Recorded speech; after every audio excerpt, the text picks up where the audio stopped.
crisis which has rocked Italian football. 4 top Italian teams have been accused of cheating by fixing matches. The office of the Italian Football Federation in Rome has been raided by police. Italian football will never be the same again.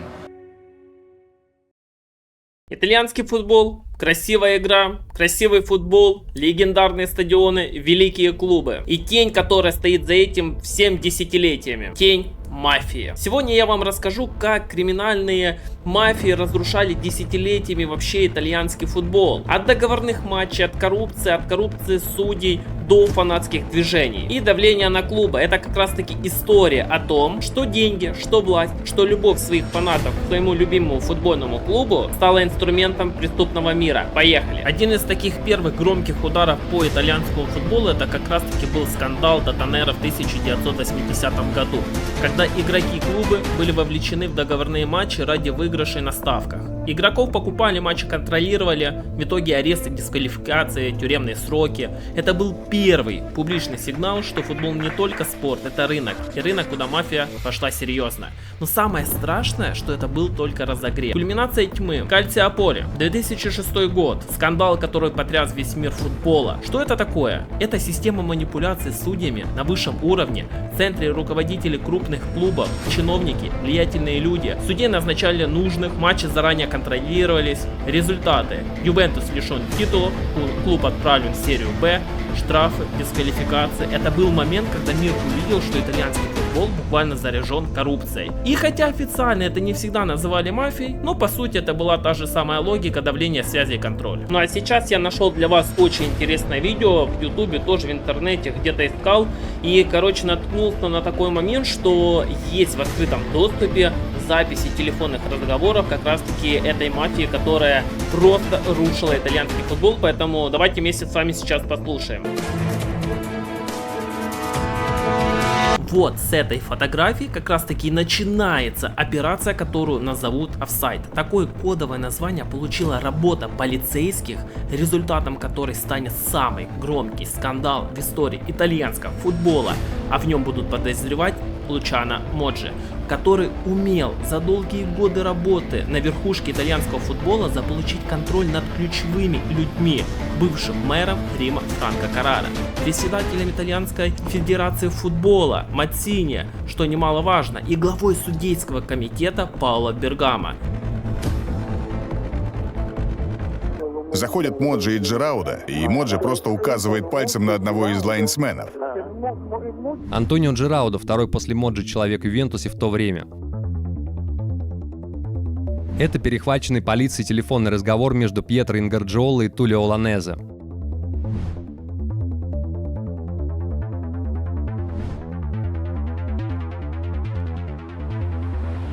Речь шла о матче Реджино-Ювентус, который состоялся в 2004 году. И Бьянконери тогда сенсационно уступили на выезде, а главный судья отменил 2 гола Ювентуса. Они ворвались в раздевалку и стали отчитывать арбитра. Стали кричать, что тот не смеет так судить. Я просто вышел из комнаты в туалет, чтобы не видеть всего этого. Правильно, правильно.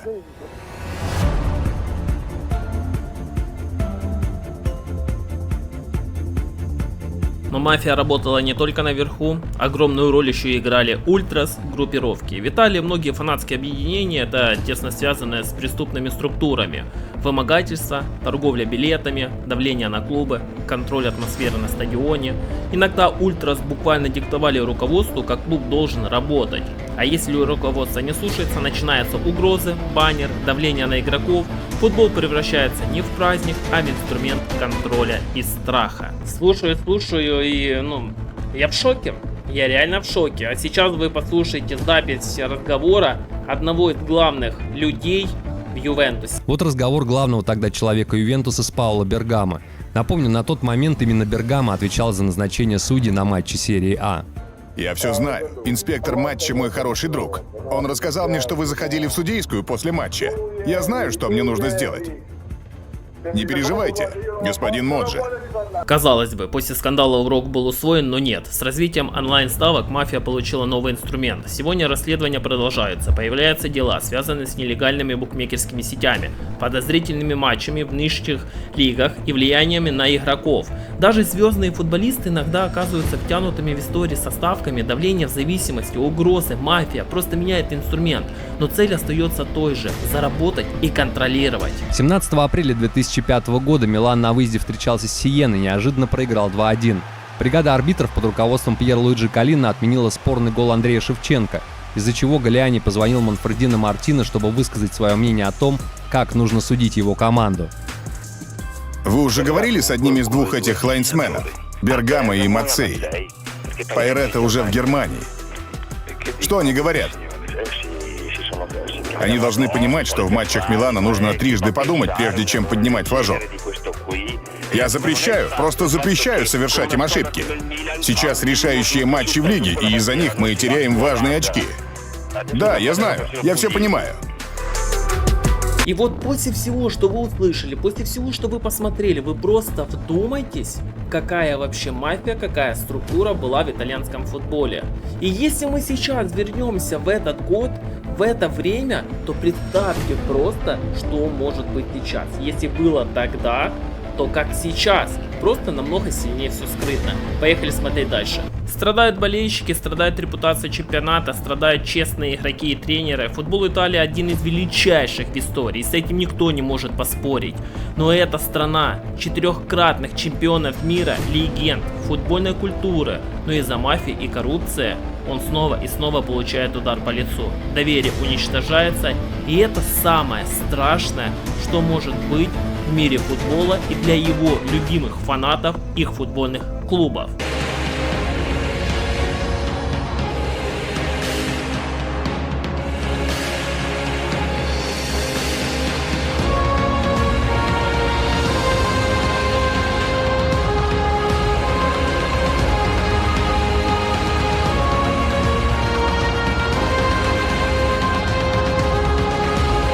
Можно ли уничтожить мафию в футболе полностью? Возможно, нет, но Италия борется. Расследования, аресты, жесткие меры, контроль. Каждый новый скандал — это не просто позор, это еще шанс очиститься. Футбол должен принадлежать как раз таки тем, кто его любит, и это очень важно, ребят. Болельщикам, игрокам, людям, а не тем, кто видит в нем только деньги и власть. Верхушка итальянского футбола по-разному понесла наказание. Сборная Италии в драматичном матче победила французов в финале чемпионата мира, и в прессе были даже призывы амнистировать всех триумфаторов Мундиаля. Против компании «Телеком Италии» возбуждено уголовное дело за прослушку телефонных разговоров. Миланский «Интер» выиграл 4 последующих чемпионата Италии. Ну что, я надеюсь, что вам данный ролик очень сильно понравился. В таком формате я делаю это впервые. Ну, был один ролик с Криштиану Роналдо, но там немножечко другая история. Тут прям уже мафия, бандитизм и все прочее. Поэтому, если вам данный ролик понравился, с вас лайк, с вас комментарий. Можете написать свои идеи, кстати, для того, чтобы я смог их взять и сделать вам следующий ролик и рассказал бы, с вами разобрал бы какую-то интересную тему. Поэтому я вам не говорю пока, я вам говорю до встречи. Обнял вас. Лайк и подписка.